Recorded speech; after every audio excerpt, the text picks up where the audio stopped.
दिव्यांग मुली रमल्या मेहंदीच्या कार्यक्रमात. सोलापूर बालरंगभूमी परिषद सोलापूर जिल्हा शाखेच्या वतीने नागपंचमीनिमित्त नॅब अंध कार्यशाळेतील दिव्यांग मुलींना हातावर मेहंदी काढण्याचे उपक्रम राबवण्यात आले. नागपंचमी सणानिमित्त दिव्यांग मुलींना हातावर मेहंदी काढण्यासाठी स्वामी विवेकानंद प्रशालेतील विद्यार्थिनींनी सहाय्य केले.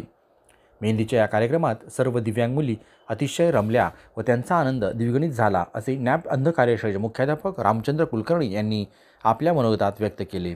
या कार्यक्रमाचे अध्यक्षस्थान बालरंगभूमी परिषद सोलापूर जिल्हा शाखेच्या अध्यक्ष सीमा यलगुलवार या होत्या. सणानिमित्त सीमा मॅडम यांच्याकडून दिव्यांग मुलींना भेटवस्तू देऊन त्यांना शुभेच्छा देण्यात आल्या. या कार्यक्रमाचे सूत्रसंचालन बालरंगभूमीच्या सदस्या मानसी निलंगीकर यांनी केले, तर आभार कार्यकारिणी सदस्य सुभाष माने यांनी व्यक्त केले.